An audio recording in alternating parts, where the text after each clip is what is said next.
നാളെ ഡിസംബർ 3 ചൊവ്വാഴ്ച. വീണ്ടും അവധി അറിയിപ്പ് വന്നിരിക്കുകയാണ്. കൂടുതൽ ജില്ലകളിൽ അവധി പ്രഖ്യാപിച്ചു. വാർത്തകൾ വിശദമായി അറിയാം. വീഡിയോ ലൈക്ക് ചെയ്ത് കാണാൻ ശ്രദ്ധിക്കുക. വിദ്യാഭ്യാസപരമായ എല്ലാ അവധികളെക്കുറിച്ചുള്ള വാർത്തകളും വേഗത്തിൽ അറിയാൻ നിങ്ങൾ ഈ ചാനൽ സബ്സ്ക്രൈബ് ചെയ്യുക. അതുപോലെ തന്നെ വീഡിയോ ഉപകാരപ്രദമായാൽ നിങ്ങളുടെ സുഹൃത്തുക്കൾക്ക് കൂടി ഷെയർ ചെയ്ത് കൊടുക്കാനും മറക്കരുത്. കനത്ത മഴ തുടരുന്ന സാഹചര്യത്തിലാണ് വിവിധ ജില്ലകളിൽ അവധി അറിയിപ്പ് വന്നിരിക്കുന്നത്. 5 ജില്ലകളിലാണ് റെഡ് അലർട്ട് പ്രഖ്യാപിച്ചിരിക്കുന്നത്. മലപ്പുറം, കോഴിക്കോട്, വയനാട്, കണ്ണൂർ, കാസർഗോഡ് ജില്ലകളിലാണ് റെഡ് അലർട്ട് പ്രഖ്യാപിച്ചിരിക്കുന്നത്. നാളെ കാസർഗോഡ് ജില്ലയിലെ പ്രൊഫഷണൽ കോളേജുകൾ ഉൾപ്പെടെയുള്ള എല്ലാ വിദ്യാഭ്യാസ സ്ഥാപനങ്ങൾക്കും നാളെ ജില്ലാ കളക്ടർ അവധി പ്രഖ്യാപിച്ചിട്ടുണ്ട്. മോഡൽ റെസിഡൻഷ്യൽ സ്കൂളുകൾക്ക് അവധി ബാധകമല്ല. മുൻകൂട്ടി നിശ്ചയിച്ച പരീക്ഷകൾക്കും അവധി ബാധകമല്ല.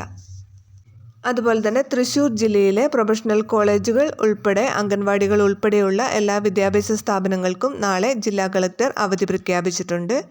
ഇനി പുതിയതായി അവധി അറിയിപ്പ് വന്നിട്ടുള്ള ജില്ലകൾ ഏതൊക്കെയാണെന്ന് നോക്കാം. ശക്തമായ മഴ, കാറ്റ് തുടരുന്ന പശ്ചാത്തലത്തിൽ മലപ്പുറം ജില്ലയിലെ പ്രൊഫഷണൽ കോളേജുകൾ ഒഴികെയുള്ള വിദ്യാഭ്യാസ സ്ഥാപനങ്ങൾക്ക് ജില്ലാ കളക്ടർ നാളെ ഡിസംബർ 3 ചൊവ്വാഴ്ച അവധി പ്രഖ്യാപിച്ചു. മദ്രസകൾ, അംഗൻവാടികൾ, ട്യൂഷൻ സെൻ്ററുകൾ എന്നിവയ്ക്ക് അവധി ബാധകമാണ്. പരീക്ഷകൾ മുൻ നിശ്ചയപ്രകാരം നടക്കും. അടുത്ത അവധി അറിയിപ്പ് ആലപ്പുഴ ജില്ലയിലാണ്. ആലപ്പുഴ ജില്ലയിലെ വിദ്യാഭ്യാസ സ്ഥാപനങ്ങൾക്കും നാളെ ജില്ലാ കളക്ടർ അവധി പ്രഖ്യാപിച്ചു. ആലപ്പുഴ ജില്ലയിൽ മഴ തുടരുന്നതിനാലും വെള്ളക്കെട്ട് രൂപപ്പെട്ടതിനാലും ജലനിരപ്പ് ഉയരുന്നതിനാലും കുട്ടികളുടെ സുരക്ഷ മുൻനിർത്തി നാളെ ജില്ലയിലെ പ്രൊഫഷണൽ കോളേജുകൾ ഉൾപ്പെടെയുള്ള എല്ലാ വിദ്യാഭ്യാസ സ്ഥാപനങ്ങൾക്കും ട്യൂഷൻ സെൻ്ററുകൾക്കും അംഗൻവാടികൾക്കും അവധി നൽകി ജില്ലാ കളക്ടർ ഉത്തരവായി. മുൻ നിശ്ചയിച്ച പ്രകാരമുള്ള പരീക്ഷകൾക്ക് മാറ്റമില്ല. വീഡിയോ ഷെയർ ചെയ്യാൻ മറക്കരുത്.